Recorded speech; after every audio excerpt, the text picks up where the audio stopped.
So yesterday's video of adjustable rocker arms for the Buick, or adjusting the rocker arms for the Buick, left me with more questions than answers. So I decided to do a little bit of a revisiting today and see what I could really do with what I already had. Now I've already got on the phone and I found out those wear pads are available from TA Performance. So I ordered up a set and they're in the mail. So no big deal. I'll have them in a week and a half or 2 weeks, however long it takes to get here. But I decided that maybe I can play with what I already have to see what kind of improvements I can gain from that. The video yesterday, I would have probably done more, but it was already 20 minutes long or so. So it felt like, I didn't want to lose the audience, and I thought today might be a good time to go ahead and revisit some of that and see what I can improve with just pulling the pads out and flipping them around, or maybe leveling them off. There was a couple of people that asked some questions like, couldn't I just dress them down? And well, I'll show you here in a second how hard that would be to do. I mean, you could do it. It would take some serious patience and a lot of maybe more ingenuity than what I'm really capable of. But I'll get to work on it, and I'll show you. Well, we'll get to work on it, and I'll show you what I think maybe can happen here. So yesterday when we left off, I had just pulled the rocker arms off, and I literally had more questions than answers about how this was going to all fit together, and if you could even get the pads to meet in the middle of the valve stem, if it's possible with what I already had. So I decided to go ahead and I knocked all these out. All I did was use a small screw and a small machinist hammer, and I knocked the pads out of the rocker arms. And if there's some of them that you can grab that, let's see, this one's not too bad. I know my hand's directly in the way; it's hard for you to see. But there's some of them that are worn that you can literally see the stem of the valve, like this one here. Okay, and it's indented in there. It's worn down quite far. And it would take a lot of time to try to remove that. I mean, I imagine it's probably, I'd say 2-3 thousandths worth of dressing. But the big problem is this: they're not necessarily flat. They're rounded on the bottom. So it would take a lot of time for me to try to smooth them out to where it's even all the way across. I decided maybe the smart thing to do, since these are pressed in and it rode on one side, is to flip it around 180 degrees and see if we can improve the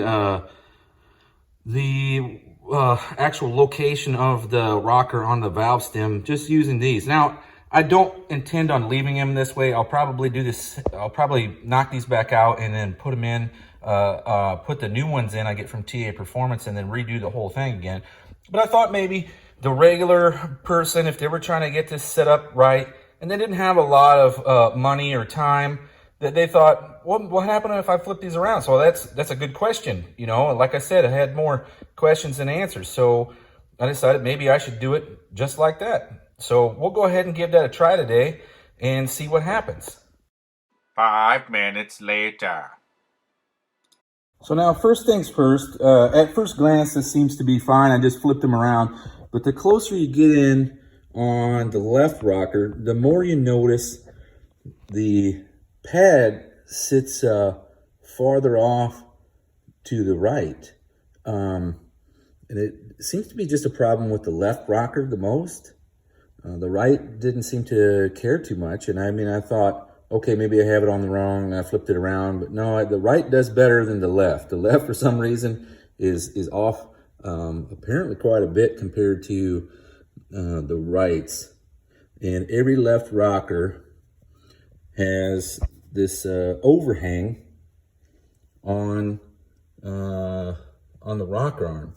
Some of the rights have it, like you can see here. This one has it a little bit. This one is a little bit, but not as bad. And then this one doesn't have anything really at all. So I imagine it was just a machining tolerance deal, to where things are a little worn to one side or the other. But I don't think that's really going to matter for our test. Now, the other thing I did do was I put the lash caps back on because I really liked how it centered up the rocker a little bit better. but I left this one off intentionally. I put a little grease on there because these suckers kept falling off, and the last thing I wanted was to drop one down in the motor. So I recommend putting some grease on them to hold them in place. And I'll grab the lash cap here and stick it on. But they seem to stick a lot better with a little bit of the valvetrain grease from comp cams in there, and they don't fall off as easy. So now I can go ahead and use my my marker, my dry erase marker, and I'll color the tops of those, and I'll drop the rockers back on, and I'll readjust the push rods, turn the motor over a couple of times, and then we'll have a wear pattern. I'm not gonna videotape that whole thing because you guys already saw it 2 or 3 times yesterday. There's not a lot of rocket science to it, but just give me, like a few minutes and we'll get her slammed together. 5 minutes later. Okay, so we went ahead and mounted the rockers and adjusted everything and then turned it over a couple of times. So here's our wear pattern for today after flipping the pads around.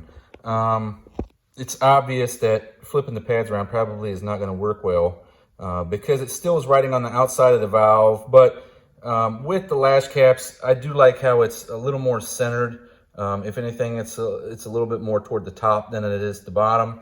But in this one, for some reason, and it must have something to do with that pad because it still seems to be in this same situation. Originally, I thought I got too wet of dry erase marker on there and it just didn't mark well. It was smearing.